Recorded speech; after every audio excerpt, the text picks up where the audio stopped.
The call came just after noon. I was sorting invoices when my phone buzzed. Unknown number. I almost ignored it until I heard her voice. "Sir, is your wife supposed to be here?" Her tone was hesitant, shaky, as if she'd already seen something she wished she hadn't. I frowned. "No, she's on a business trip, Chicago, till Sunday. Why?" There was silence on the line, the kind that stretches long enough for your heartbeat to fill it. Then she whispered, barely audible, "Because she's upstairs with another man." My hand froze on the desk. Every sound in the room evaporated. The ticking clock, the hum of the air conditioner, even the faint buzz of my own breath. I didn't speak, couldn't. The woman kept talking, her words coming out in broken fragments, but I wasn't hearing them anymore. All I could see was the mental image, my wife, upstairs in our home, while I sat here believing she was hundreds of miles away. My pulse slowed. Too slow. Like my body was rejecting reality. I thanked her. Calmly, too calmly. Then I hung up, and just sat there, staring at nothing. Her flight was supposed to be at 9 a.m. I'd driven her to the airport myself, kissed her on the cheek, watched her walk inside with that confident, distracted smile she always wore when she lied and thought I couldn't tell. I used to admire her composure. Now it felt like poison. At first I told myself the cleaner was mistaken. Maybe she'd heard someone else. Maybe she was imagining things. But I knew the tone of truth. I'd heard it in interrogation rooms, in the shaky voices of people trying not to collapse under guilt. So I called the airline. "Just routine," I said. "Wanted to confirm a passenger's flight status." They told me there was no record of her boarding, no record of her even checking in. I ended the call and stared at the empty space beside me where she'd sat that morning.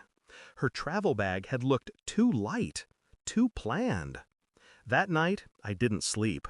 I replayed every small thing she'd ever said, every business trip, every late-night meeting, every perfectly rehearsed alibi that once felt harmless. It all began to click, piece by piece, until I could almost hear the sound of it, the sound of something inside me breaking in quiet, deliberate intervals. I didn't confront her. Not yet. Instead, I planned. I told her I had to leave town for 2 days, work emergency. She didn't even hesitate. That alone was confirmation. The next morning, I waited across the street from my own house, watching through the tinted window of a rented car. She came back around 11 a.m. Same suitcase. Same fake trip. And then, him. A man I didn't recognize. Mid-30s. Confident. Too comfortable. They walked inside together. She laughed at something he said. That laugh used to mean something. Now it sounded like the hollow click of an empty chamber. I stayed until nightfall. They didn't leave. Lights flickered upstairs. Shadows moved behind curtains that once hid our life. I recorded everything. Photos, timestamps, enough proof to erase every doubt. No rage, no shouting, just method, precision. When I finally drove away, I didn't feel pain anymore, only distance. Like I'd stepped out of my own life and was watching it burn from the outside. 2 days later, she came home, pretending she'd just returned from her trip. She smelled like another man's cologne, faint, unfamiliar, but undeniable. She smiled, kissed my cheek, said she missed me. I smiled back. "I had the house cleaned while you were gone." She froze, just slightly. Her eyes flicked upward, toward the stairs. I sat her down at the table and slid my phone across to her. The photos played in silence. Her, him, our bedroom. No words, just images. Her hand trembled as she scrolled. Her breathing turned shallow. "You followed me?" she whispered. "No," I said. "You followed yourself." She looked at me like I'd just taken the air out of the room. Tears formed, But I felt nothing, because in that moment I realized the truth wasn't what hurt. It was how easy it had been to find. I didn't yell, didn't accuse. I simply stood, walked to the front door, and opened it.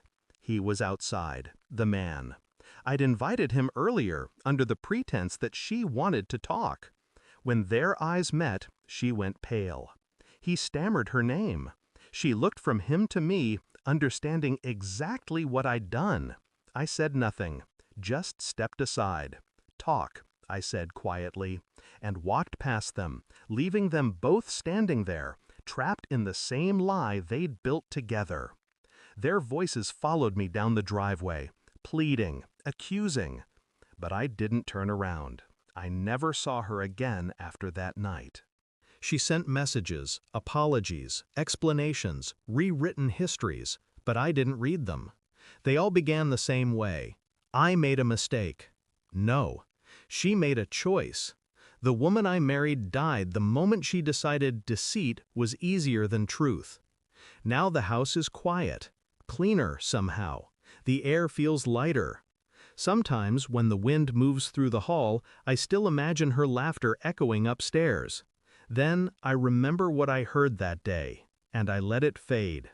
Because some ghosts deserve silence, and some betrayals deserve nothing at all. Thanks for watching. Don't forget to like, share, and comment. Subscribe now to Cheating Stories Insight World for more amazing stories.